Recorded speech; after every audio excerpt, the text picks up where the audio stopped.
Welcome to the Silence Followed by a Deafening Roar Guitar Instructional DVD and Shred Annex.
Silence Followed by a Deafening Roar is the name of the CD, and it's also the name of this song.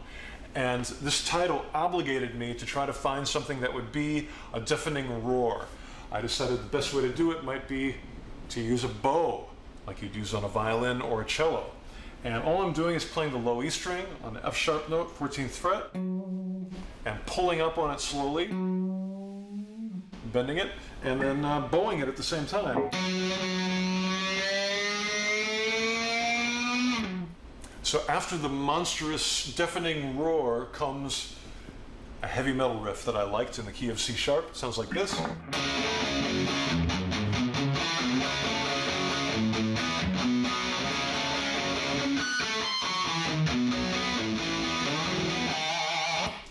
This is an instrumental song on an instrumental album. So I have a lot of room for a lot of guitar, and I want to slowly build it up in this case. Of course, I'm beginning with the rhythm, that kind of phrase. And when I begin the solo, I do a variation of that an octave higher.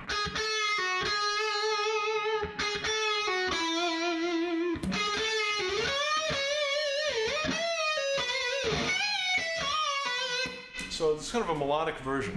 From there, I start to get a little more shreddy, let's say, with some 16th notes. This is kind of a nice pattern. It still locks into the rhythm pretty well, and it sounds like this.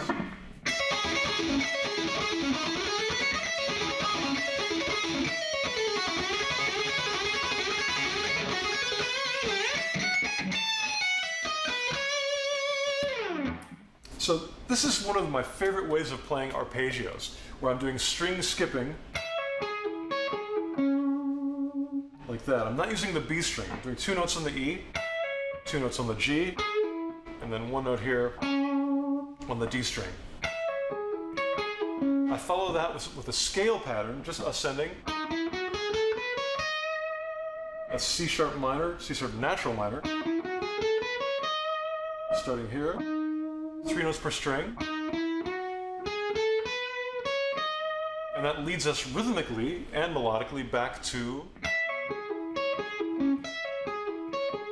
our first lick. So it sounds like.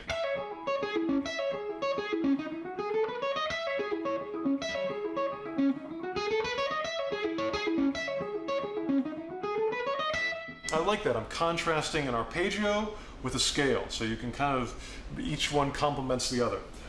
From there, instead of doing an ascending scale, I do a descending scale in between the arpeggios. Yeah, now let's do it up to speed. 1, 2, 3, 4.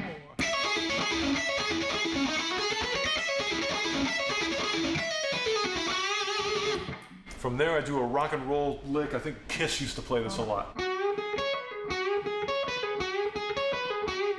kind of late. I can't do that without making some rock and roll faces. I love that one.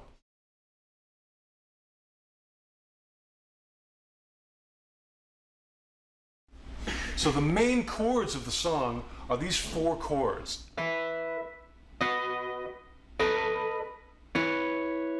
Let me play them one note at a time so you make sure you got them.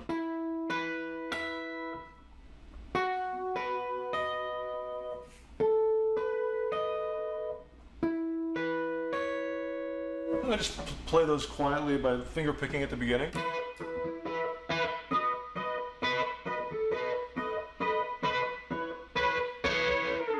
And then in the middle of the song with the big climax, I use two-handed technique to play the same notes. Sounds like this.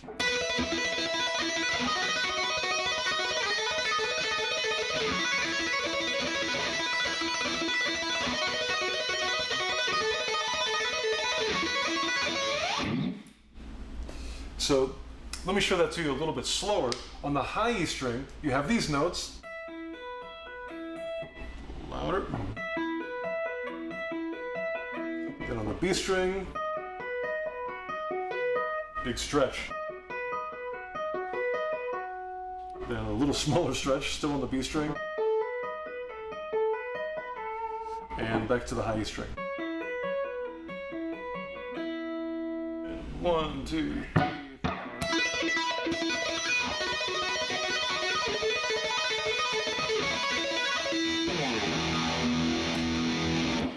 There you have it.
This is the Eudaimonia Overture.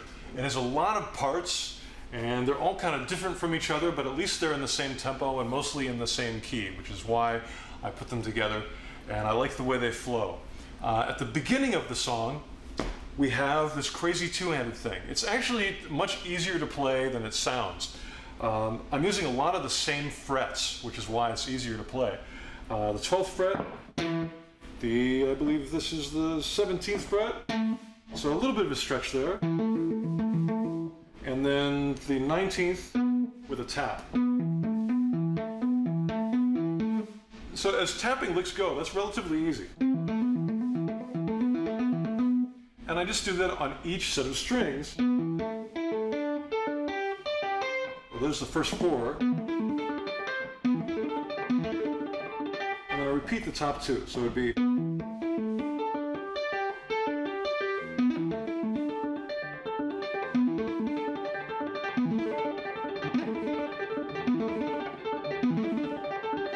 And it looks kind of good because you're stretching and you're leaned over your guitar. Then at the end, I hit those same frets on the top strings.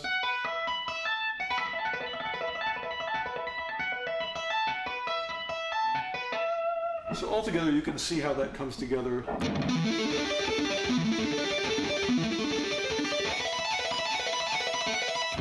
So it's kind of amazing. I can't believe it sounds like that because it's really pretty easy to play as long as you can get that stretch happening.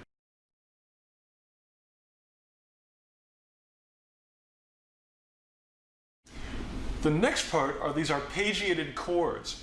I'm just going to play through them slowly so you can hear them.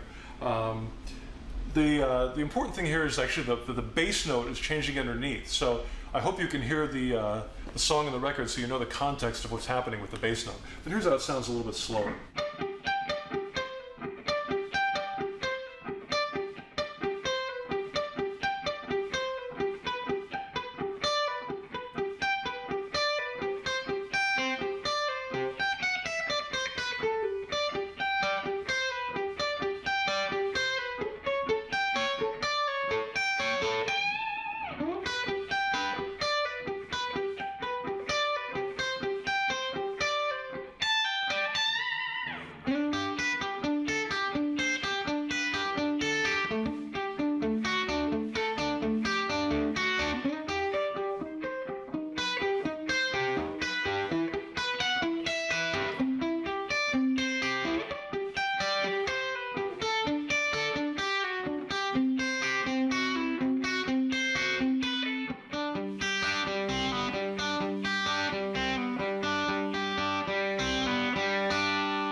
So it took me a long time to memorize that, but once you get it down, it's not that technically difficult to play, and it's a lot of fun to play that with a band because you're just getting these great, solid arpeggio patterns that, you know, they're not super fast, but they're locked in and they're driving. You know, it's like 1, 2, 3.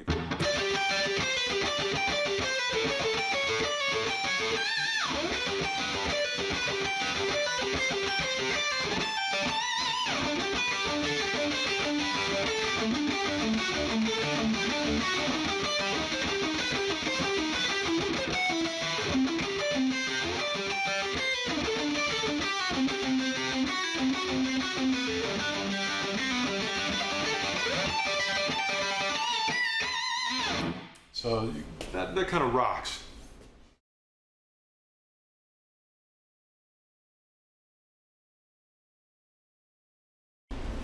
Another part of the Eudaimonia Overture that I want to show you is a picking part. It sounds like this.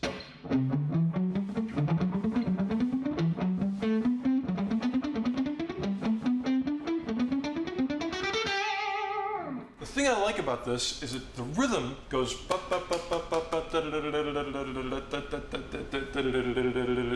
between one speed and double the speed, and the transitions have to be really accurate. You can't, you know, slowly speed up. You've got to be like a drummer going,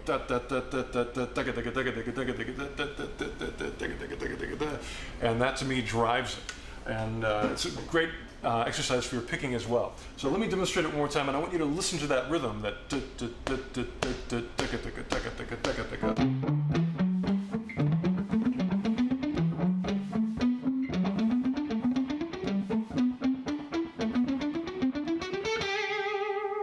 So that's all it is. It's all 3-note per string shapes. So you've got 3 notes on a string. And then the faster ones are 3-note per string as well. Next one. These are all in the key of E minor, by the way, just starting on different steps of the scale. And then the last one.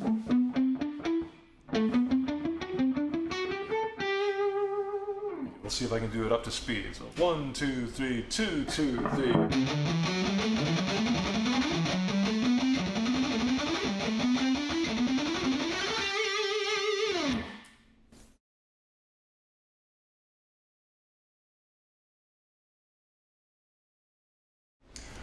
The last part of the Eudaimonia Overture is actually a Bach piano piece that I learned on the guitar. And I like to learn these to warm up my hands and also to warm up my brain before I begin an album project. So a lot of the records that I do, the very first step of making the record or writing is to learn one of these Bach pieces. It sort of gets the juices flowing. So I want to show you the beginning of this because I think the techniques are relatively easy to play and they sound great. It sounds like this.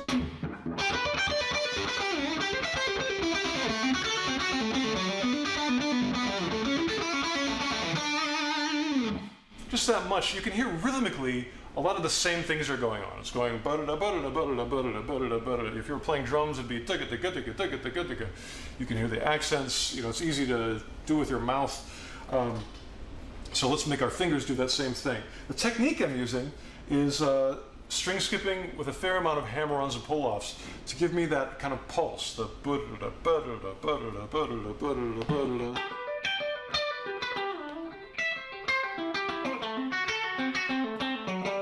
I'll play through the whole thing slowly, and I'll include some tablature so you can, if you really want to, you can learn the whole thing.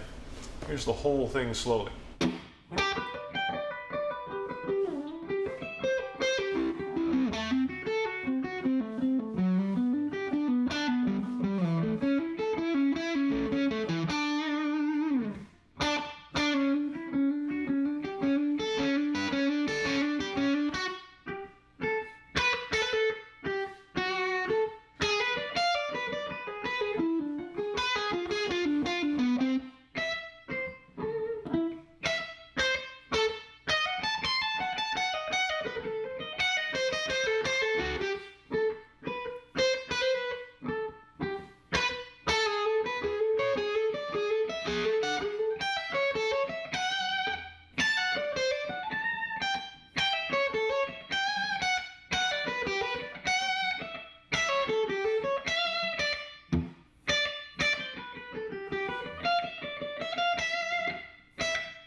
And then the fast version.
The Rhino is a heavy metal blues song. It's got a big metal sound, but the chords are almost kind of a blues progression, and I suppose maybe the most interesting guitar thing in the song is the fast picking part that sounds something like this. Let me slow it down for you so you can see what I'm doing. It sounds like this: 1, 2, 3, 4.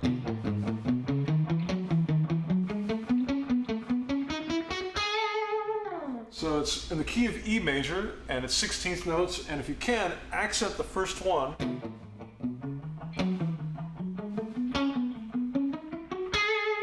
So those accents will help you lock in with the groove and with the drummer.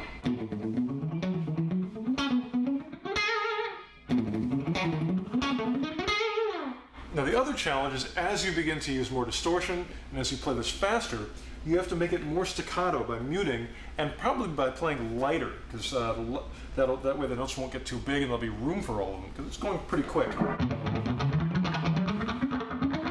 So you really just want like a light scratch.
Norwegian Cowbell is a song that of course has cowbell in it, but it also has electric guitar.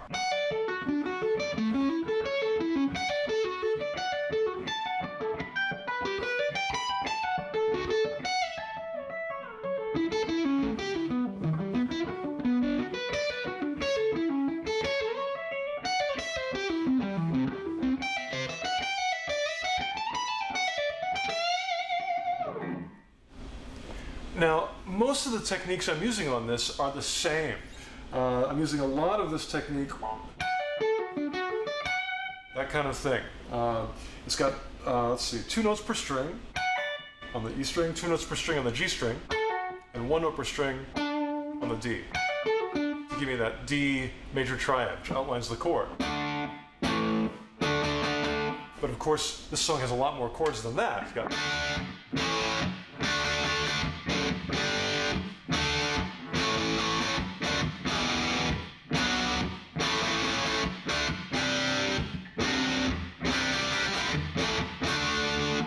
full arm extension if you can. Sounds better, looks better. So we want to outline all those chords. Basically, I'm using that technique I showed you to do almost all of it.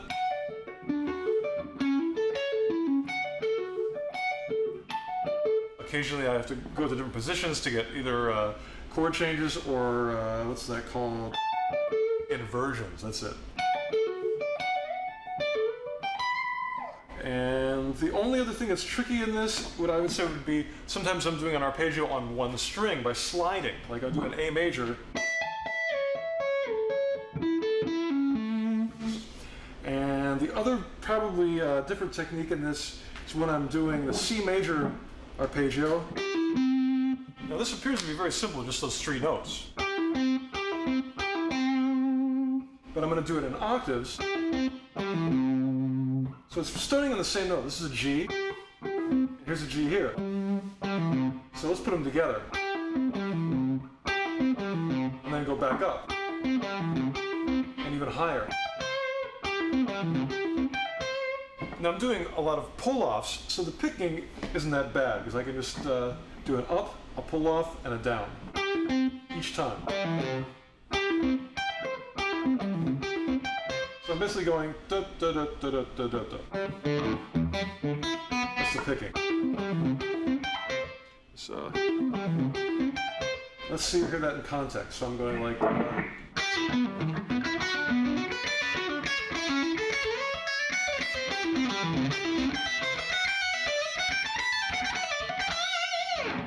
it's sort of in the middle of everything, but that's the one other technique that's different than the usual. And that allows you to do a long group of arpeggios that outline chords very nicely.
I Cannot Tell a Lie is one of my favorite songs to play on the record. It's almost a ballad and has these beautiful chords. The first chord is actually an A chord, but I added a B note to it. I suppose that's the 9th. And then I made it a first inversion. I put the 3rd in the bass. So that's the first chord, then a D chord with a 9th in it as well. Then an E sus, dominant sus I guess it would be, a regular E major.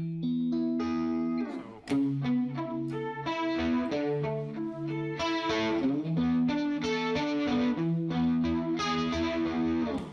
Very simple chords, but the trick is to come up with a melody that keeps the listener's interest over that whole thing.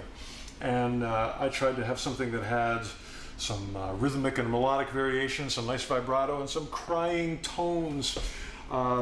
So that's what I did. One of the most important things with this is that you're able to stop. Again, being a heavy metal guitar player, I've had a guitar sound most of my life where I can't stop. There's always so much distortion. Your guitar is feeding back and howling and making noises. and I wanted to get a little less distortion and get a sound where I can actually stop. Listen, relative quiet. And there's not a big howling sound.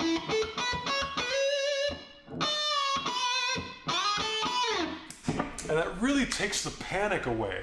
There's a certain amount of panic in playing electric guitar. And then, oh my God, I gotta control this thing that's going, taking off and potentially making all this noise. So it's kind of a nice experience to have a sound that's where you crank it or have it back just a little bit. I'm actually, in this case, I'm getting a lot of distortion from the power amp tubes, which tend to be a little more percussive and not getting, it's not taking off with all that hiss and feedback. It's just a nice, pure, strong tone, and I can actually stop and phrase.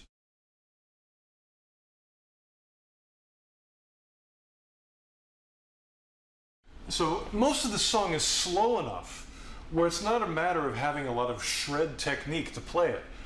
It's more, you want to have good vibrato, your bends have to be very in tune, and the sliding is important too. When I slide into, I want to make sure that the slide is nice sounding. So I'm going to show you the short shred part in it, because maybe that's the part that's not as obvious as far as fingering goes. There's a two-handed part. Let's see, it's coming out of something like, I'm doing sort of a chord thing.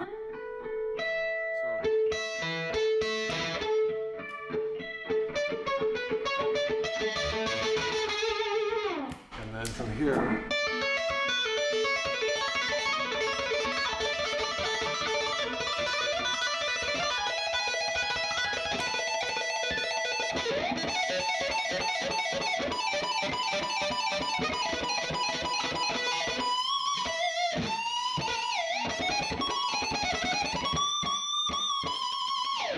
So maybe that's one of the more shreddy parts.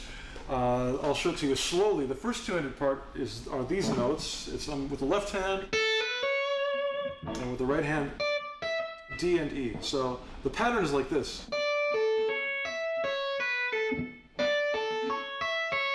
Let's loop that over and over again.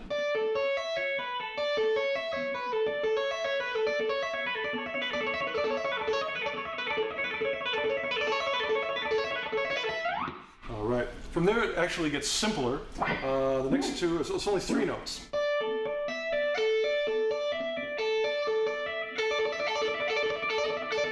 Here's the next one.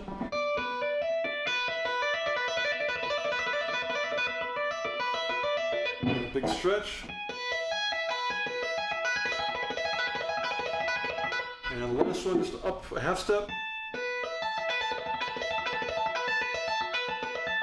So pretty much all the same pattern, just the frets are changing. Then I've got this lick that's a pull-off lick. It's kind of F-sharp minor sounding. G major sounding, same kind of lick. The pull-off is really driving the lick. The picking is very simple. I'm just picking once per string.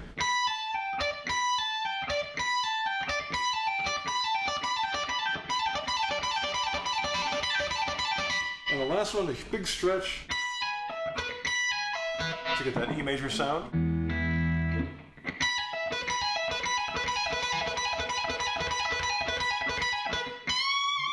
So let's put that all together.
This song is called Bronx 1971. It is very funky, and it is in the key of B flat. And B flat is a key that most guitar players do not want to use, including me, but I decided to look there to see if it had anything to offer that I liked. As it turned out, there is something cool about B flat, and that is that if you play a B flat blues scale, the E note is the tritone.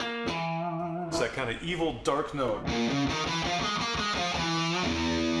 of course, E is also a big open string on the guitar. So you can use that in your composition, which is just what I did when I wrote the riff. The riff is in B flat, but I started with an E note. And that's the rhythm I got.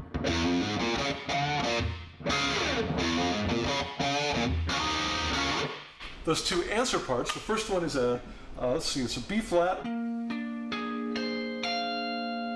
dominant 9 chord. And I never knew this chord until I went to school. I used to hear it all the time, and I never knew what it was. It's almost all funk songs. A good funky chord, and I used it as an answer. And then played the riff again. And had a little funky thing there. I don't even know what these are yet. They're so simple. And they're just a bar on the 6th fret, and up to the 8th and back down.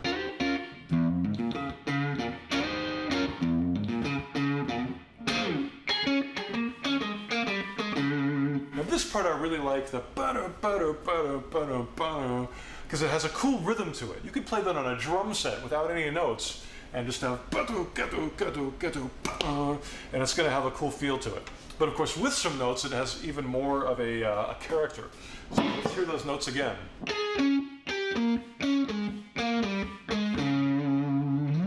And one more time. Of course, once again, you have to have a sound that allows you to have those little pauses. You don't want a big hum and going on between. So crank the distortion back a little bit, crank the volume up, and then go. That's a great lick. It doesn't take a lot of technique to play that, but it is some brain work, because it's, first of all, you're in B flat, and second of all, the intervals that I chose, you know, they aren't that obvious. To me, they sound good. They're obvious to the ear, but they're not obvious to the fingers if you haven't played it before. So work that out with metronome. They're very useful notes. It's a good pattern.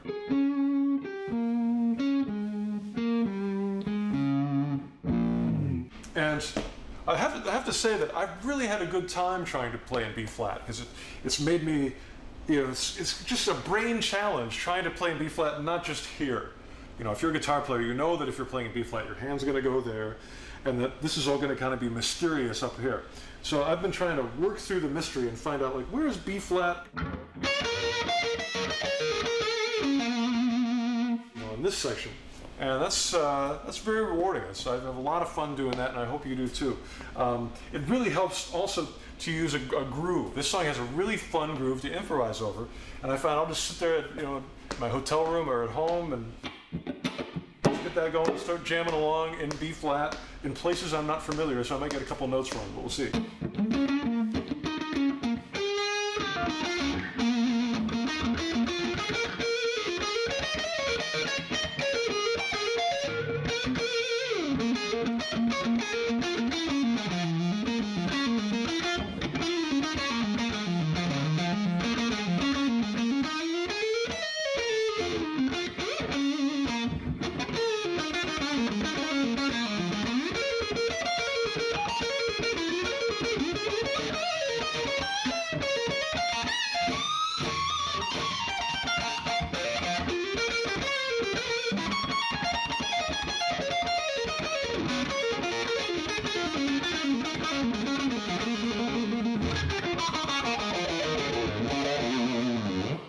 So I love doing that. I love playing with the rhythm. I love a little bit of brain challenge from Funny Key, and I love the phone call.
The Gargoyle is a heavy metal song in the key of E minor. I want to show you the main riff, which sounds like this.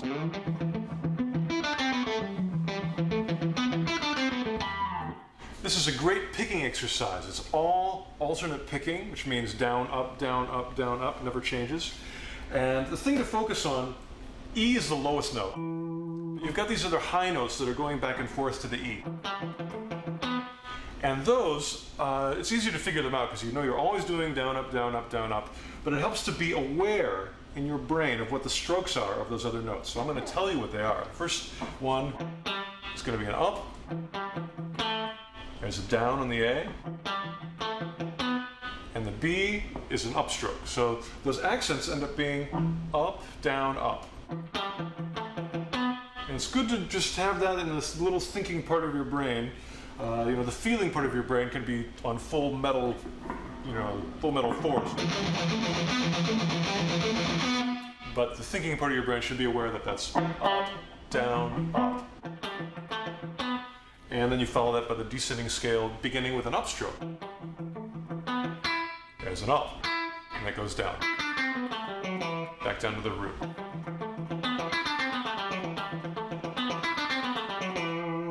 Right now when I'm playing that, I'm playing it with a cleaner sound, so I tend to attack it a little harder.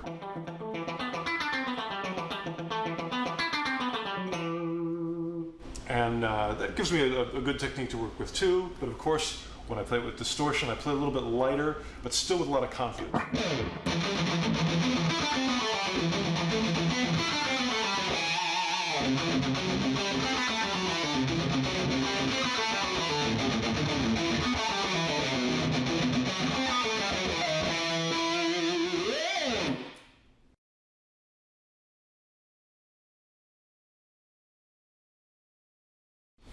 At the very end of the Gargoyle, I do sort of a jazz fusion-y line that I came up with. It has some diminished things in it. Those are easy to remember because they're all the same fingering and they're all 3 frets apart from each other. The fingering is basically this. It's just 3 frets, and then I skip the G string. I don't play the G string, go right to the B string. Same frets. 14 and 17. And that happens 3 frets down, 3 frets down, 3 frets down. That's all of them. To make this into the line, I added some notes on top from either the Dorian scale or the blues scale. Those are good ones to choose if you want a fusion-y kind of sound. So, it's from Dorian, Dorian as well, Dorian again, and finally blues. That little blues note in there. And then I do some pull-offs at the end to get out of it. So let's put it all together. It's pretty a symmetrical kind of line.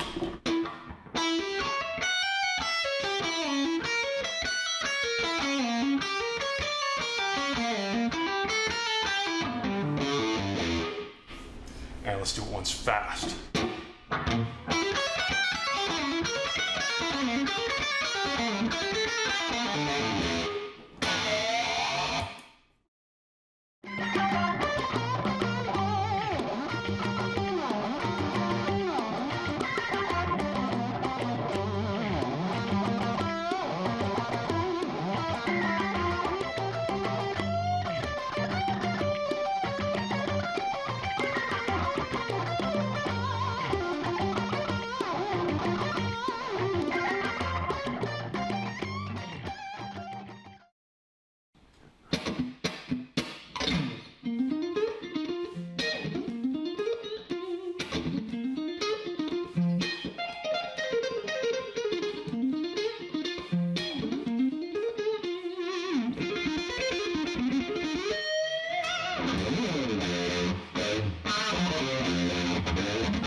Bultaco Saturno is actually the name of a Spanish motorcycle, but I decided to also use it as the title for this funk rock kind of song in the key of F. Why did I choose F? F is a key that most guitar players avoid, and I decided I wanted to see what F had that was good about it, and I found this. I found if I played F, I could use the E below and get that. I like that.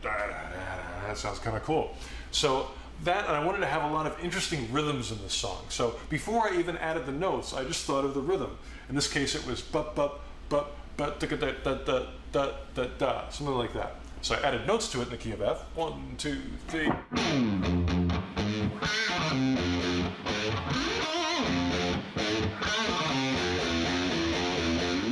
So that's the main riff. I also have a beginning part that's quiet.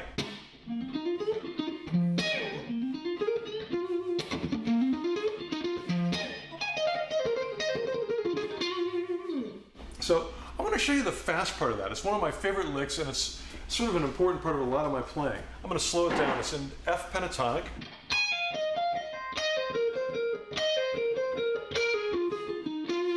A lot of descending threes. By three, I mean 3 notes, starting on the next lowest note, next lowest, and so on. So here it is again, slow. And then I start on the B string. All together.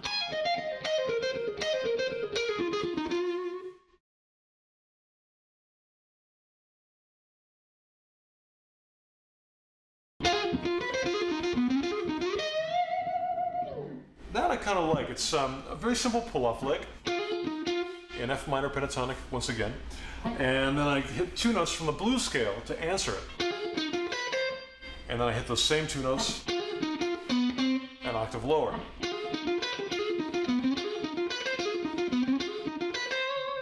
So it's sort of a lick in 2 parts. It's a conversational lick. It's talking to itself. In the middle of the song, I do that same kind of idea, but expand on it. This would be in the improvised guitar solo, and I start adding even more notes to alternate with that pull-off. Altogether, we might have something like this.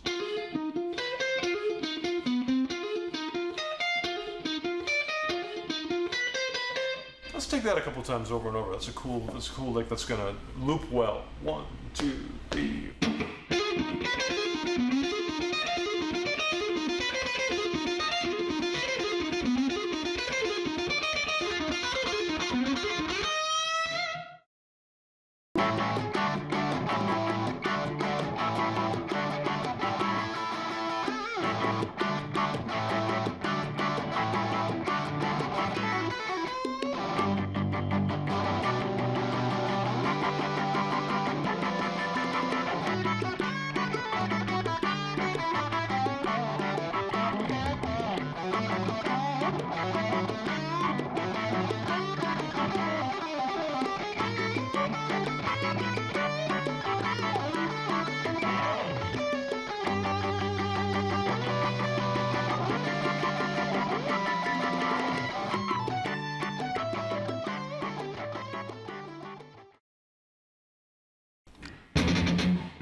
This song is called Paul versus Godzilla, and I suppose in this case Godzilla would be my flanger, which makes this crazy sound. I just use this to trigger it, because the flanger by itself doesn't make any noise, but if you hit it or sustain, it makes that crazy sound. So that's a lot of fun. And then I made a riff in the key of G sharp. And again, G sharp's sort of an odd key. Why did I use that? The open strings, I found I could make some kind of cool chords. These would be the chords.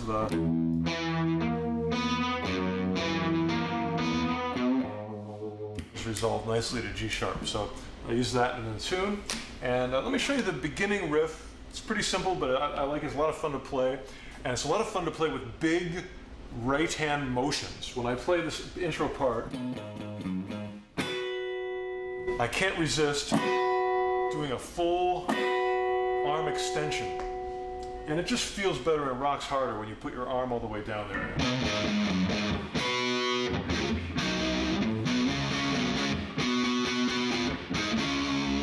Those two I try to get. It just looks good, it feels good, and I'm almost sure it sounds good.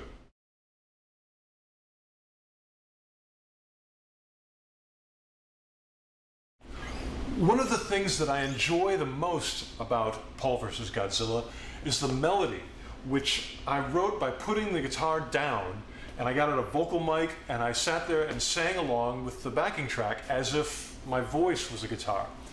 And I spent about a half an hour just singing and singing and singing and coming up with every idea I could. It's a very intuitive way to write, because you're not limited or influenced by your knowledge and your vocabulary of the guitar. You know, even if you're an advanced guitar player, you tend to be pulled towards the licks that you know. And in this case, I wanted to write something completely, not necessarily different, I just wanted to write something that was natural, straight from my brain, straight from my heart, without the influence of the instrument. So that's what I did. I just recorded this part.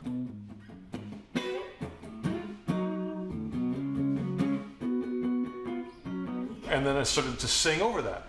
And I'm going to sing you what I came up with. It's not going to sound that good because I got to use falsetto to hit the high notes, and I haven't practiced singing it. But it was good enough as a writing tool to get it across. So again, this is the key. And I wrote something like this with my voice. So it was like 1, 2, 3.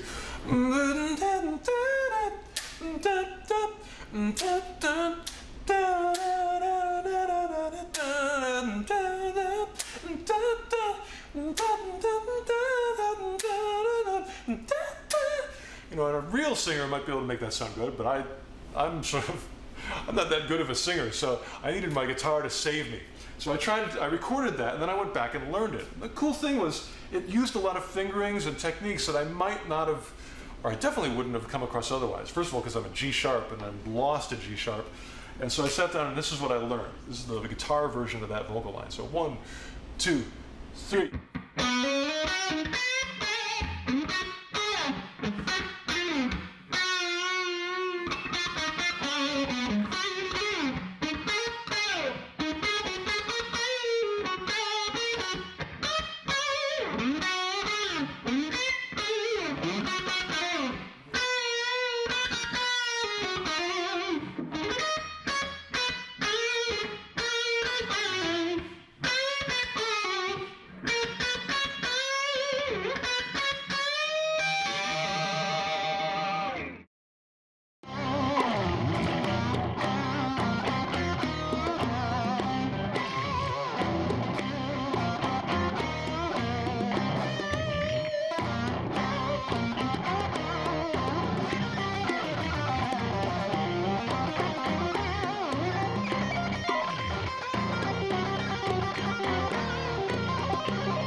So now I really want to work on some things that are going to help you play more musically, especially with your soloing.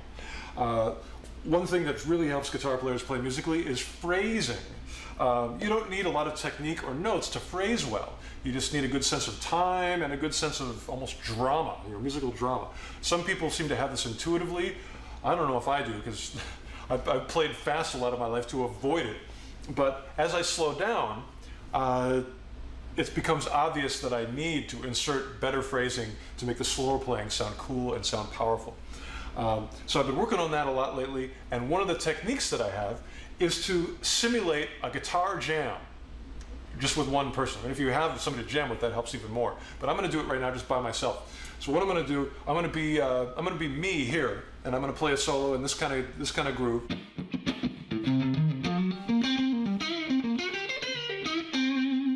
And then I'll go over here. I'm in C minor, by the way. And this will be the other guitar player answering back. And what I want you to listen for as I play, I'm just going to improvise, but the end of each line is going to be the cue for what the next guy should start with. So in other words, my ending is his beginning. And let me try to demonstrate that now with going back and forth. And again, make sure you listen with your ears to the ending of the line and the beginning of the line, because they're either going to be the same or very close to one another. So here we go. 1, 2 in C minor. 1, 2, 3, 4.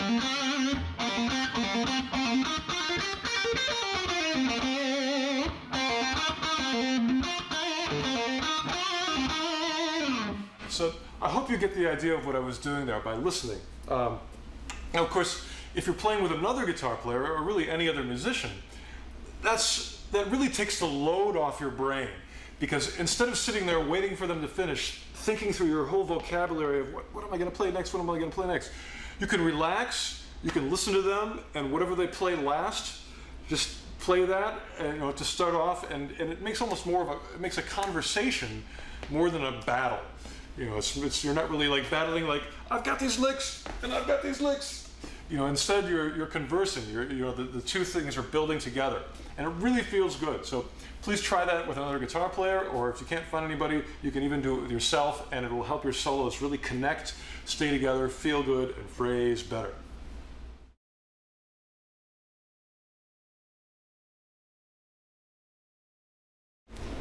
It's time for some fast picking, and my goal today is to not only pick fast, but to find a way to get into it and out of it smoothly. Otherwise, you can't use it in your song. So I'm going to give you an exercise that's going to allow you to do some, first of all, the ending of a fast pick lick. Let me show you the lick first. It's very simple. It goes like this.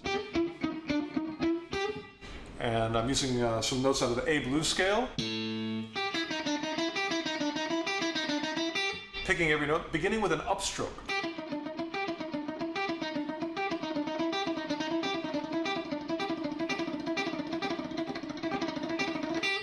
Now, once we get locked into this lick, we got to find a way to get out of it. So what I want to do, I want to do it maybe many times. That's, I think, 3 times, and then the last one leads to a bend.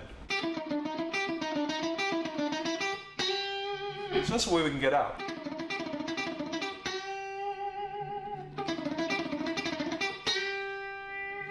It's a nice controlled end. Let's try it up here too. The same exact lick, but on the 8th fret. And the same kind of bend. And we'll put them together.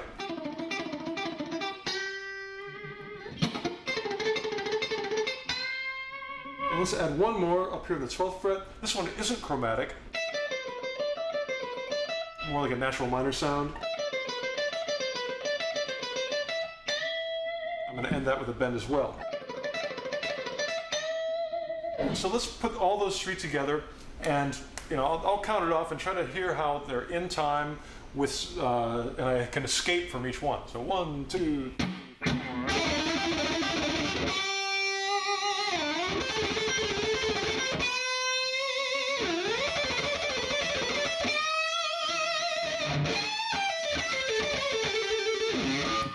Now this time I'm going to play it again, but I'm going to do even shorter spaces. So I'll go like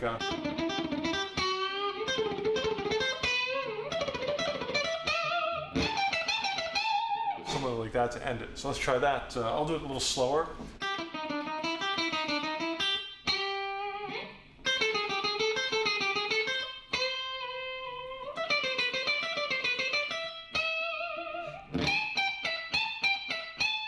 All right, so.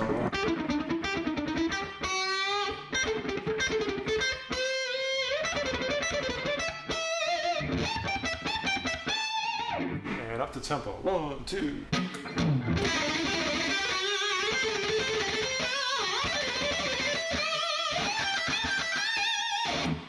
So that way you have some fast picking, but it's actually going to fit in a groove and give your brain and fingers a little time to rest in between. So it's good every way around.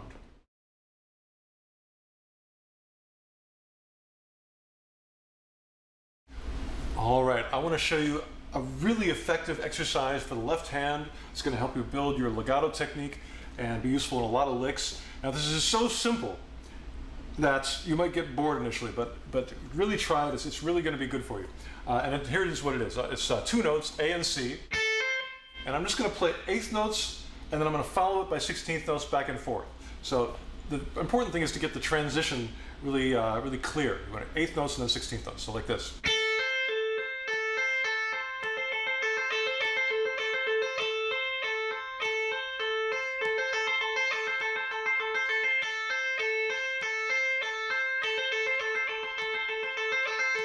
Now you can tap your foot, you can use a metronome, but the important thing here is to have a strong pull-off and to stay dead in time. It's not an exercise to see how fast you can go, it's an exercise to see how accurately you can train your hands to do that pull-off between two different speeds. They're basically, you're going 1 speed and then you're going double that speed. So if you sped it up a little bit, you go.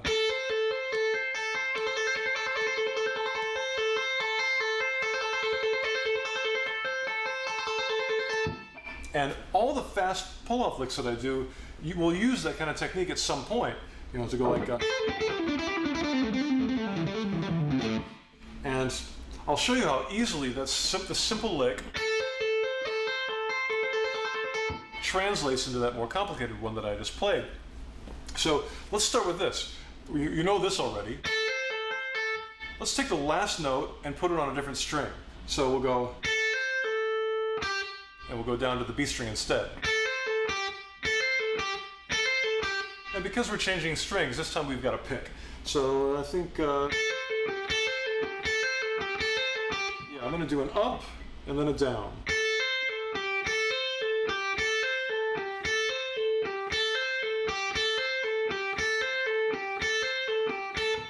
All right, so let's start to speed that up. It's a simple lick, so we can do it fast.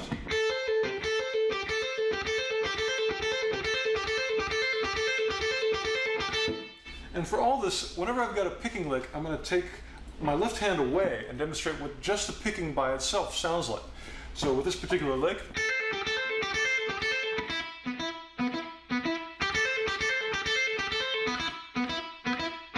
so again, watch my right hand and you'll see how nothing is changing. I'm just taking my left hand on and off.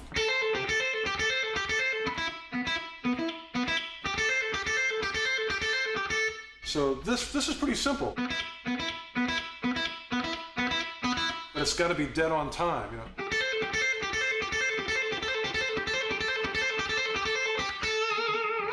All right, the next one sounds like this. I'm going to slow that down.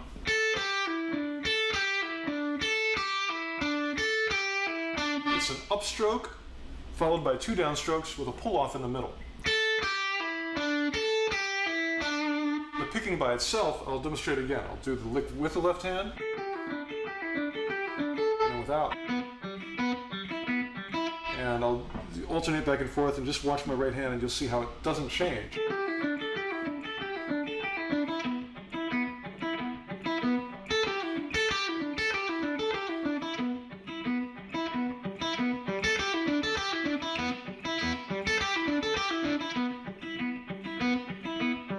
So again, the important thing is the rhythm. The ba-do, ba-da-do, ga-da-do, ga-da-do, da.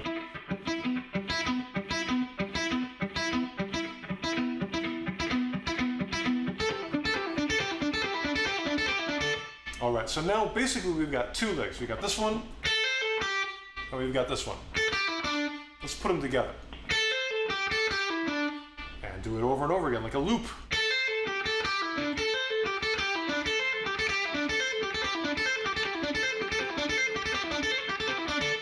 Now let's try that on each set of strings within the A minor pentatonic scale. So next we're going to go down to these.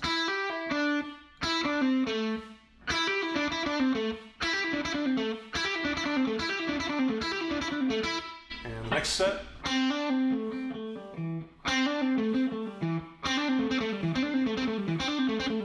And the next set.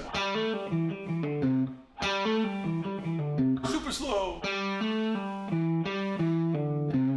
And all together.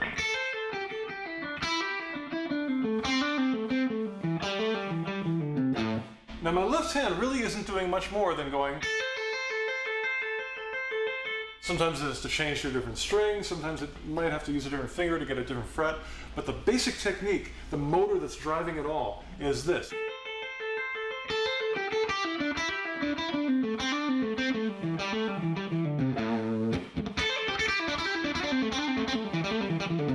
So it's important to have that muscle there to drive that.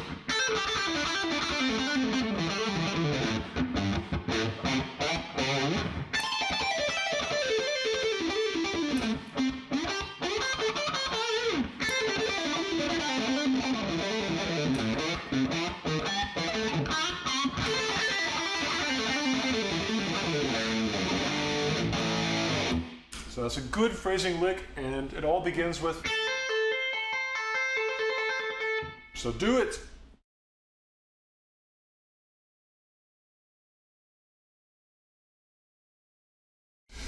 All right, I want to show you some new arpeggio ideas I've been working on.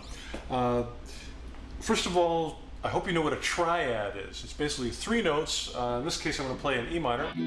And the triad notes are the root, the 3rd, and the 5th. And of course, they can be in any octave. So those triad notes can happen everywhere.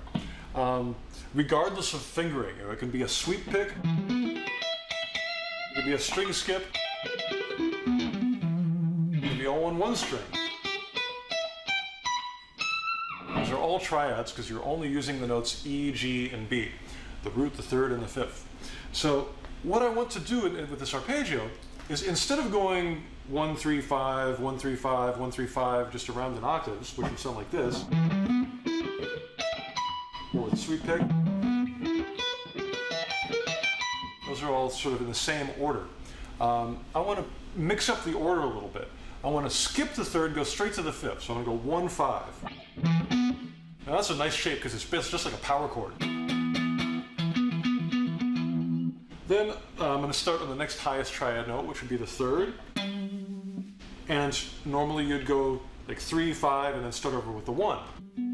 But I'm going to skip the middle note and go straight to the 1 from the 3. So this is, again, getting into math. Let me play it for you, and your ear will pick up the pattern immediately. Here's what it sounds like.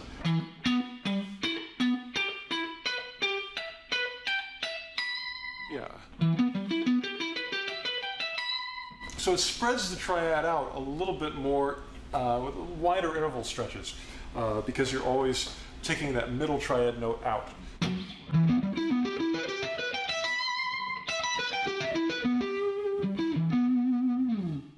Now, technique-wise, this isn't that bad because you're just doing like little 2-note chords.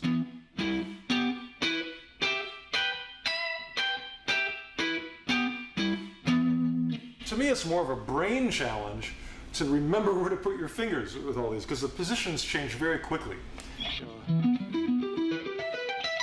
So a good way to practice this is just take the first 2. Just go like, those are the first 2 shapes.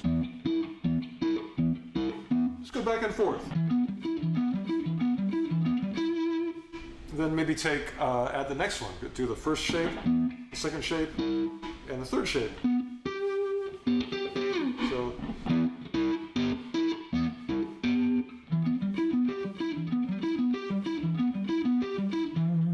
add the 4th shape. Just keep adding them on.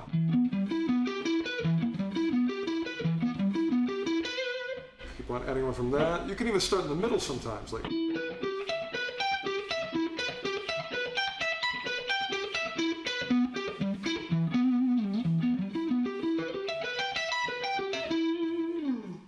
As far as rhythmic phrasing, you can't play these as fast as a sweep pick lick. They're not as efficiently fingered, but the sound is still great, and I like them as triplets. So if you do like triplet, triplet, triplet, triplet, 1, 2, 3, 4.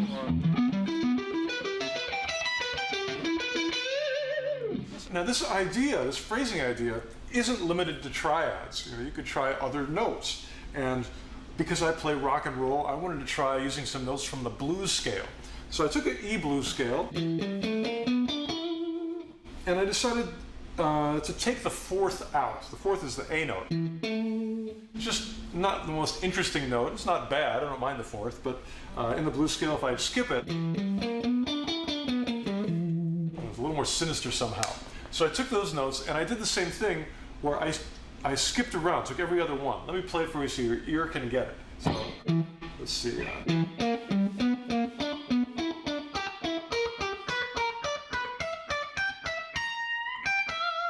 And I like that. It's a cool little selection of notes.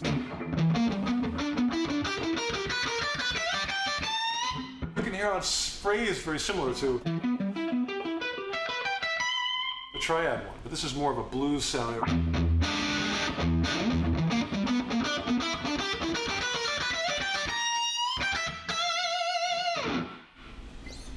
Another one you can do is using the notes from Dorian. Now, of course, a whole Dorian scale has a lot of notes. So I just want to pick my favorite ones, which in this case are the root, the minor 3rd, the major 6th, which really gives Dorian its flavor, and the minor 7th.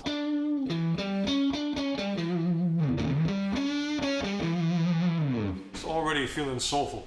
But I'm going to mix up the notes in an arpeggiated kind of way, and here's what you get when you do that.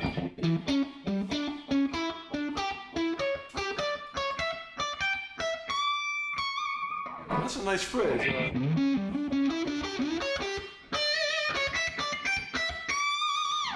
In another position, you might get this.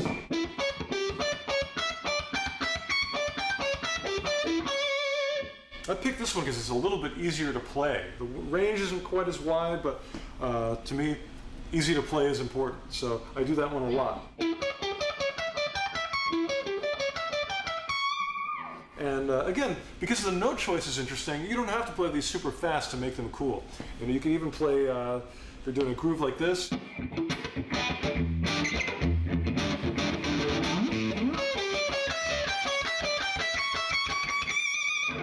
Going to get a slower thing, but it still rocks.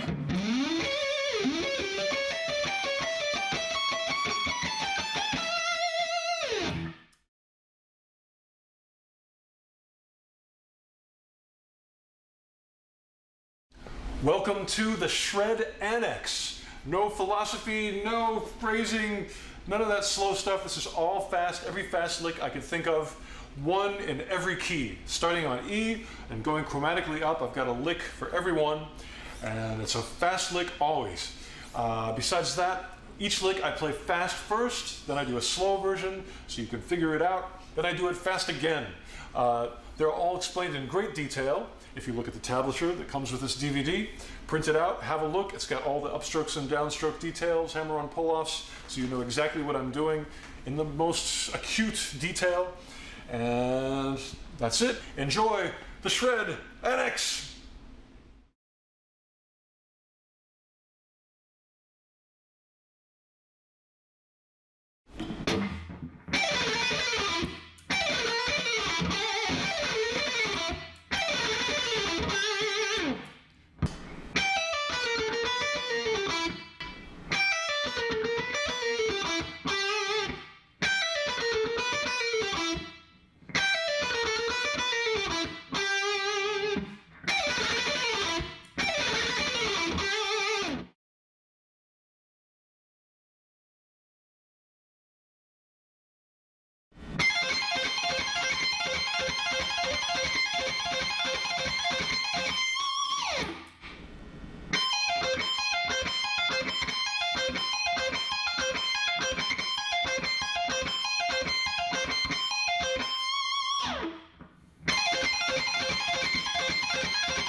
Slow.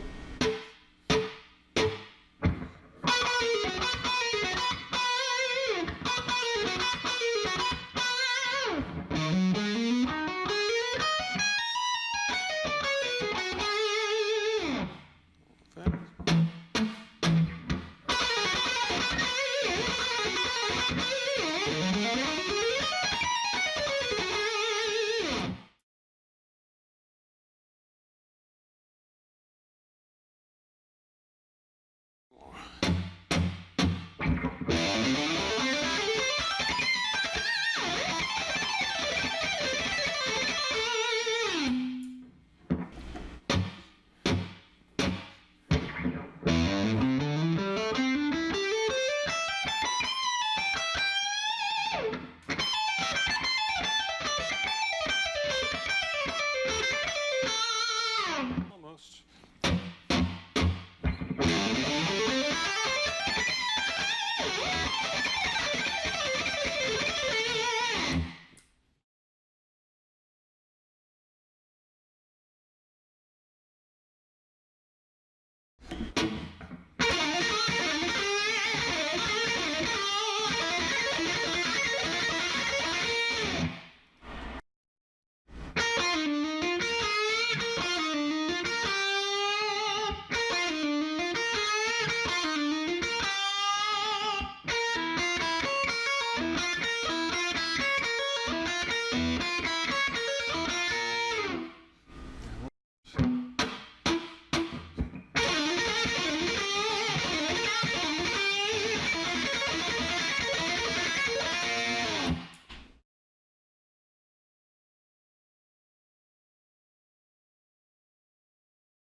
Go.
right, at the end, you've got to let it all loose. And thank you so much for watching the Silence Followed by a Deafening Roar DVD today.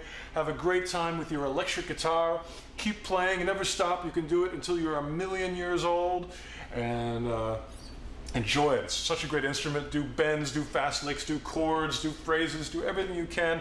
Play with other people, and if you can, learn one new thing every day. And that will bring you up the ladder of more and more beautiful and fabulous and dynamic and exciting music. I'm out of adjectives. We'll see you again. Thank you so much. This is Paul Gilbert. Bye-bye. Sayonara. 1, 2, 3.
이 노래는 Racer X의 노래입니다.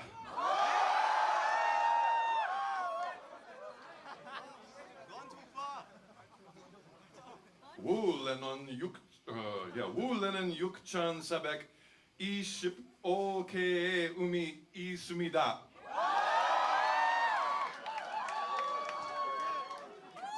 하지만 오늘은 더 많이 칠 겁니다.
네.